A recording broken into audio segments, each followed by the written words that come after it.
Hello everyone. I still can't quite believe it. We're already close to 150 subscribers. Thank you to everyone who subscribed. And if you haven't yet, well, there's still time, no pressure, because things might actually get interesting from here. So today, we're continuing the third inspection of my beehives. It's been 14 days since I installed the third hive bodies, and now it's time to see what happened inside. But before we even open a single hive, we need to prepare the smoker. And honestly, this is one of my favorite parts. I gather all the leftovers from the workshop. Wood scraps, shavings, anything that burns nicely. We load it in, light it up, add pine cones and special smoking pellets. And slowly, it starts to come alive. There's something almost calming about it. Watching the smoke build up, knowing what's coming next inside the hives. Almost like a ritual before the inspection.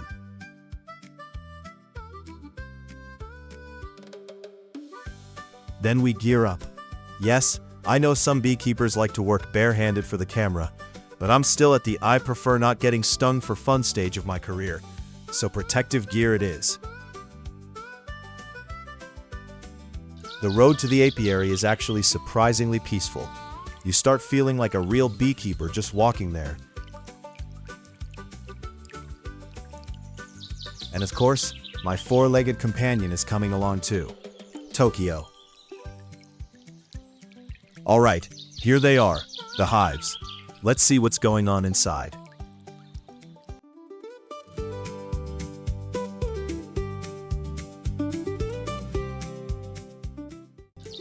We'll start the inspection with hive number 3. And if you didn't see the previous parts, you might be wondering why this hive only has 2 levels, while the others have 3.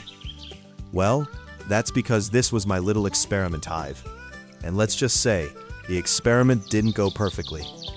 So I didn't fully expand it last time. The colony simply wasn't ready for it. But now, 2 weeks later, I decided to start exactly here.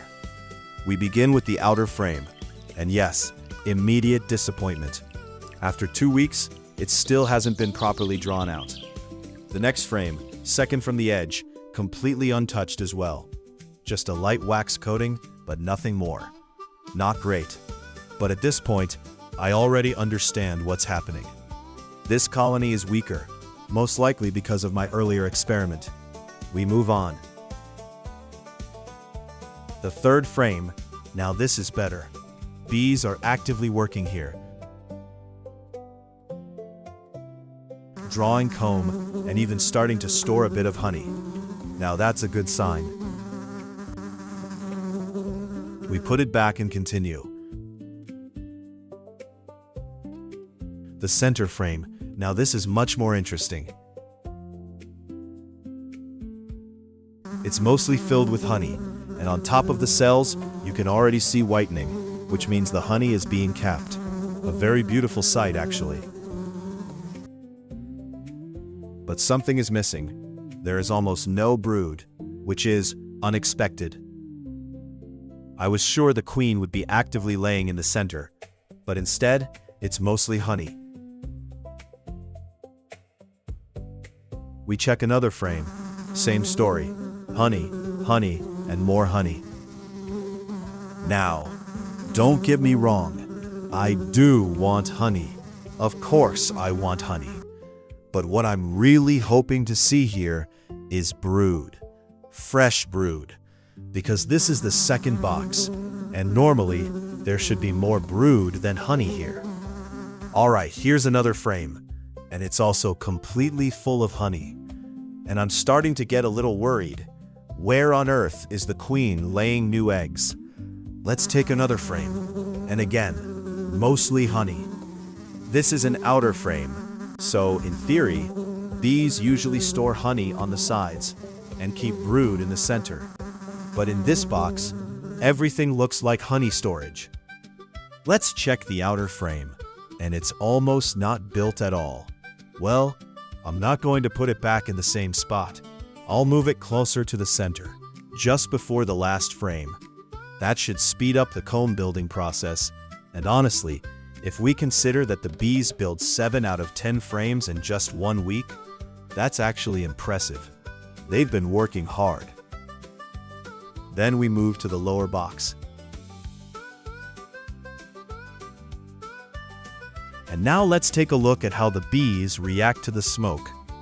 Calmly, without panic, no fear, they just slowly move away and spread through the hive.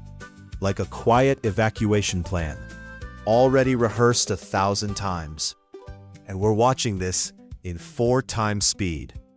Yes, 4 times faster, because in real time, they are actually even more relaxed than this looks.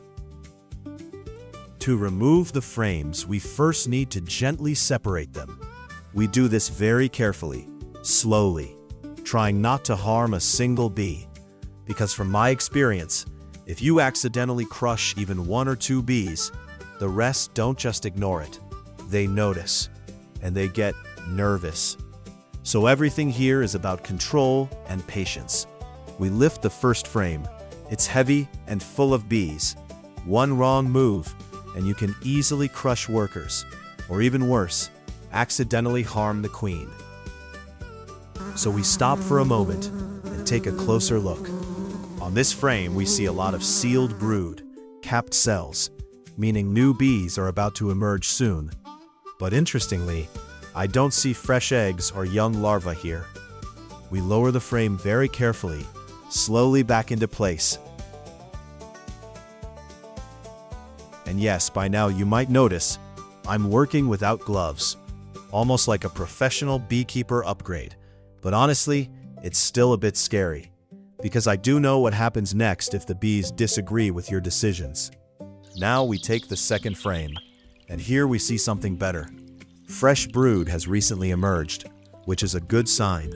And there are also some young larvae present, which means the queen is active. She is present, and she is laying. That's reassuring. We place the frame back and move on to the third one. This one is heavy as well, carefully lifted, and immediately we see a classic structure.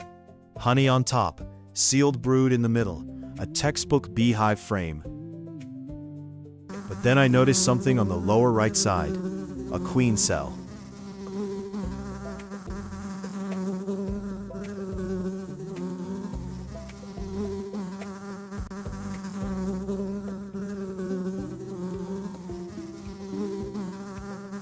And it already contains royal jelly and a developing larva inside. That is not a neutral sign. It means the colony is preparing for a change. A few days later, this would likely be sealed already. Good thing I came at the right time, but the news is not exactly comforting.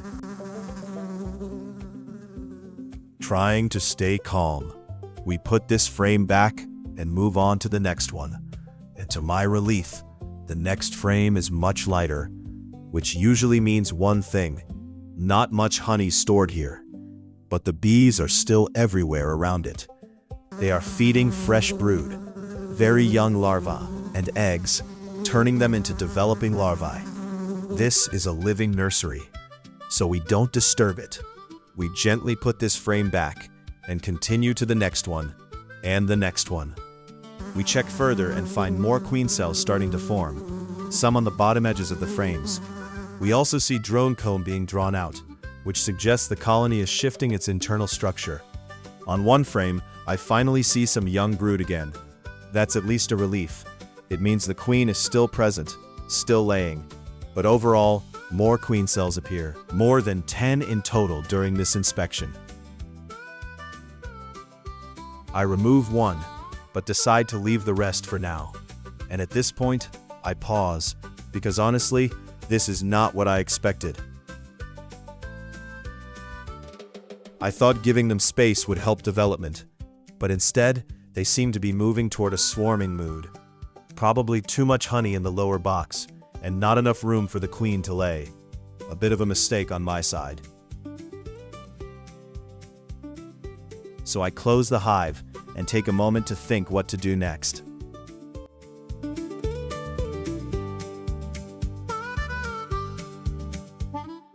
The whole idea behind these hives was to make them modular.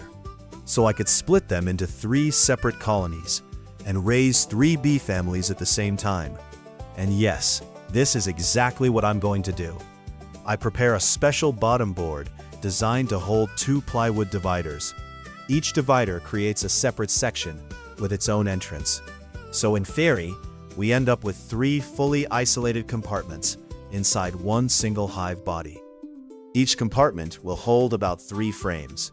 Now the system starts to make sense. We take the hive body, insert the wooden separators, and slide them into the grooves of the custom bottom board. And just like that, 3 independent mini hives are formed. Next step, frames. New frames need to be prepared with wax foundation, and I'm still using my old method with a 12-volt electric current. Safe for humans, but very effective for bees. We place the wax sheet, press it gently, then apply current through the wire, which heats up just enough to melt the wax. And the wire slowly sinks into the foundation, locking everything in place. Clean, fast, and surprisingly satisfying. Now I need 9 frames total for 3 small nucleus colonies inside one body. And I also decide something else. I will add 1 more full hive body in the system to give the colony more room for development.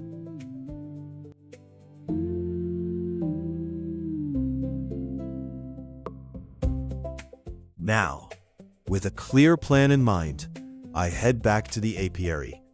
I'm carrying the new equipment with me, 1 divided hive body and 1 full 10-frame box. Just a quick note here. I'm using homemade hive bodies designed for Langstroth frames with a height of 243 millimeters, which is about 9.5 inches. Everything fits, in theory. Now, on the new bottom board, which is designed to split the hive into 3 separate nucleus colonies, I place a portion of bee candy, about 300 grams. That should be enough, at least temporarily, to support the colonies while they stabilize. Because realistically, most of the forager bees will return to their original hives. So what remains here is mostly nurse bees. And nurse bees don't fly far for food, they work inside. So for a while, they need to survive on stored resources. Each nucleus will have only 3 frames, 2 frames of capped brood, and 1 frame of younger brood, which means food consumption will be high. 1 brood frame can easily consume a full frame of honey during development. So yes, 300 grams of candy plus whatever honey is already inside the frames should help them survive this transition period, at least until they establish their own foraging force. I also close the entrances temporarily. I read somewhere that this helps the bees reset their orientation, so they recognize the new setup as home instead of trying to escape back to the original colony. Whether it's scientifically perfect or not, it sounds reasonable enough to try. 2 entrances are positioned toward the back, and 1 remains in the center section. Then I stack the upper box and insert the wooden dividers. Everything fits surprisingly well. Honestly, this is my first full assembly like this, and I'm slightly impressed that it actually works.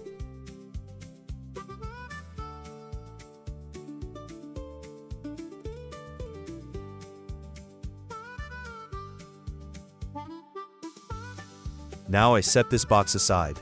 It will wait for the next step. Next task, I go back to the 3rd hive, and I start searching for frames with queen cells. These frames will be used to populate the nucleus colonies. I need at least 3 frames, each with 1 or more queen cells, just in case. First frame, carefully lifted, bees shaken off gently. And yes, there it is, a queen cell filled with royal jelly and a developing larva. Perfect. This frame goes into the first compartment.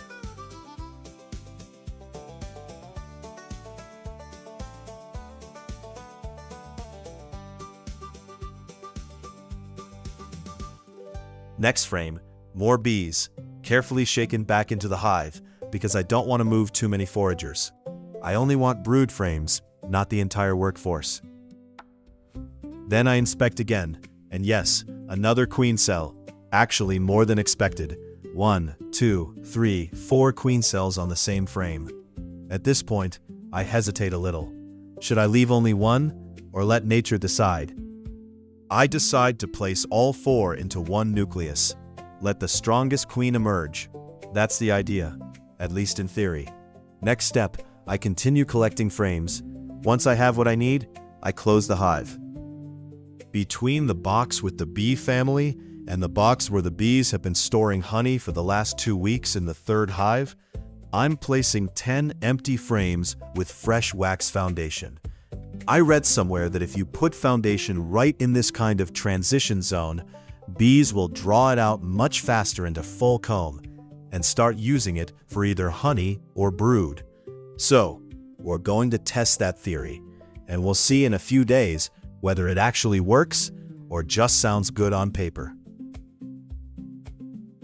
The bees below are gently pushed downward with smoke, and the structure is assembled. Now the hive is split into 2 levels, completely separated by solid plywood.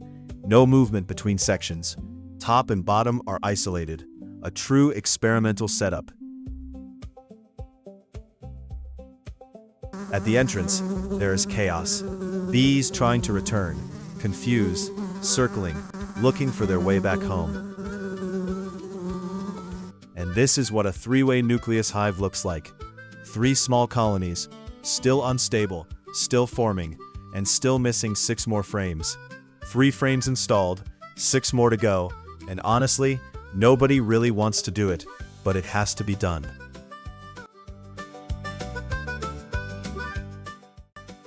Our 3-way nuke box still needs 6 more frames.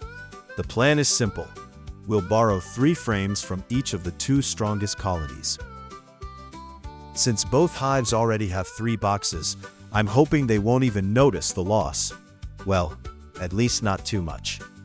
And while we're here, it's the perfect excuse to inspect hive number 2. The outer frames are still completely untouched. That's not exactly what I was hoping to see. Maybe the bees have been busier in the center. After all, 2 weeks ago they were building at an incredible pace. But judging by what I'm seeing now, construction seems to slow down as summer approaches. Both outer frames are almost brand new. 2 full weeks and barely any fresh comb. The center looks much better, but then I remember something. Of course, last time I moved 2 brood frames right into the center of this box. So what I'm seeing isn't all new construction. In reality, the bees built far less than I expected. Well, no point guessing. Time to inspect every frame. My goal is to find 2 frames with capped brood and 1 with young brood. Those 3 will become the foundation of a new nucleus colony. But before moving any frame, there's one very important rule. Always make absolutely sure the queen isn't on it. Accidentally moving the queen would leave the main colony queenless, and that could set its development back dramatically. So frame by frame, I check for queen cells, evaluate the colony's progress, and search for the right candidates. Unfortunately, I couldn't film this inspection with 2 cameras, so you'll have to trust me on this one.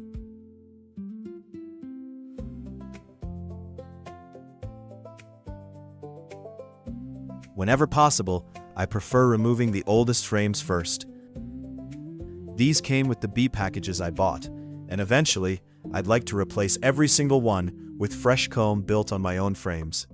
Little by little, the colony gets younger. The first frame goes into the nuke.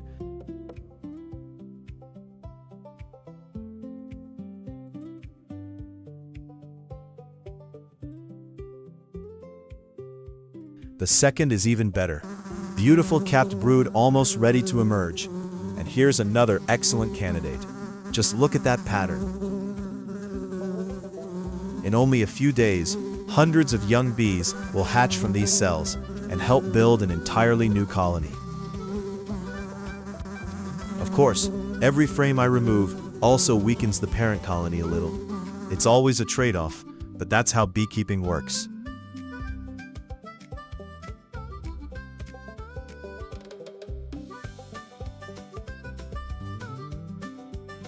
With enough frames selected, I close hive number 2. It's healthy, but it's definitely not as far along as I had hoped. So this colony won't be getting another box today. We'll give the bees another 10 days and see what they decide to do next.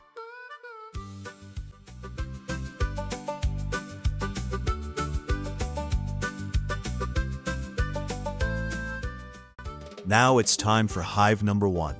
We still need 3 brood frames for our nucleus colonies, and at the same time, we'll check how this main colony is developing. A little smoke, just to gently push the bees down and make the inspection safer. And honestly, it's the same picture as hive number 2. The outer frames are completely new, almost untouched. Just a few bees walking around like they're still deciding whether they actually live here. The third frame, same story. Some activity, bees starting to draw comb, but very slow progress. To be honest, I was hoping for much faster development. Then I pull out the center frame. This is the one I had moved up during the last rearrangement of the hive. It looks beautiful, fully capped brood, but it's not suitable for the nucs.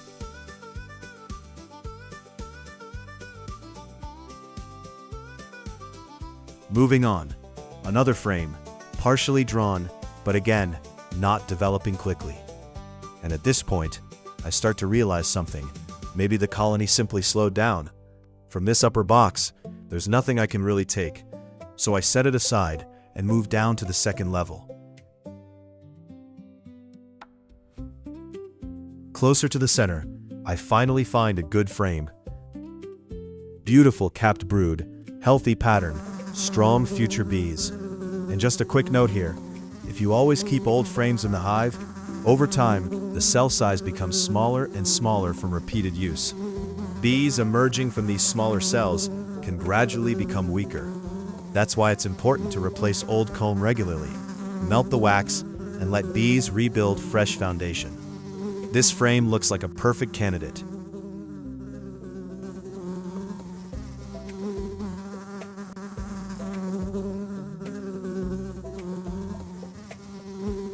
Now the only question is, which nuc box should it go into?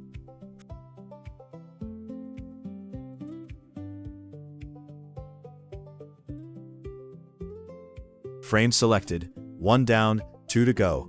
Another good frame found and transferred. Now only the last one remains.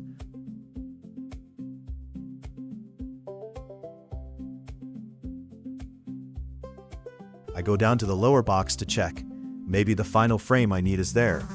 To save time, I speed this part up, 15 times faster.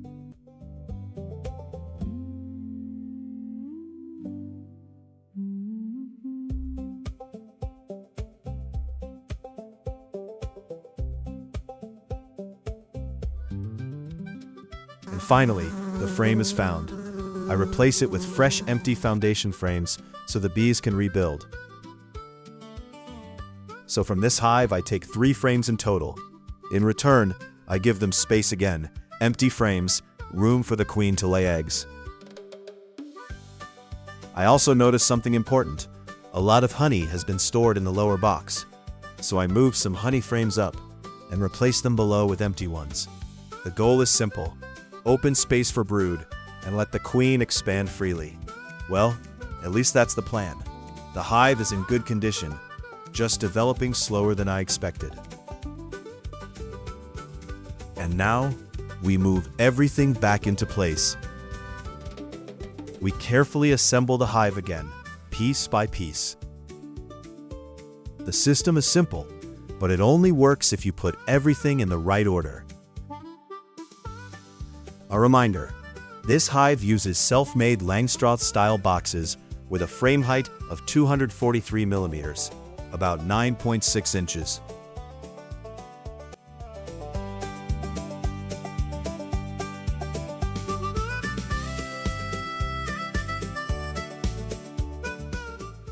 And just like that, our nucleus hives are fully assembled.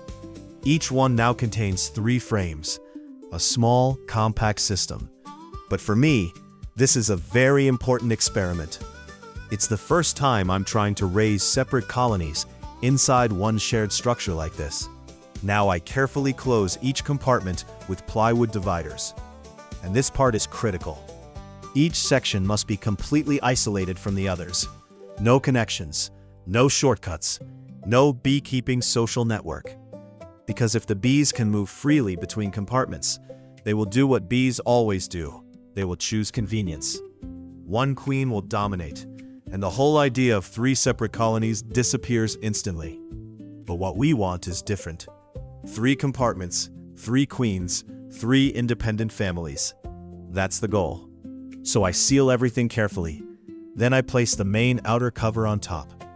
This helps protect the whole structure from overheating and stabilizes the internal temperature, especially important during changing weather. Finally, the inner cover goes on, and just like that, the nucleus system is complete. And now, everything is in place. The hive is assembled, the nucleus colonies are closed, and the experiment is officially underway. At this point, there is nothing more to adjust, nothing more to open, and nothing more to fix. Just time. These next days will decide everything. Whether the bees accept this structure, whether each compartment develops its own queen, and whether this idea actually works in real conditions, or only on paper. Right now, everything looks stable. The covers are on, the entrances are set, and the colonies are isolated from each other. Now, it's just a waiting game. Bees don't read plans. They don't care about theories. They only respond to space, food, temperature, and instinct. So in about 10 days, I'll come back, and we'll see what actually happened inside. For now, we leave them in peace. Before we finish, thank you for staying with me through this journey. This is my first serious step into beekeeping on my own. I'm still learning, and honestly, most of it is learning by mistakes. But that's part of the process. If you have advice, thoughts, or experience, feel free to leave a comment. I read everything. And if you enjoyed this journey, consider subscribing. There will be more experiments, more mistakes, and hopefully, more honey.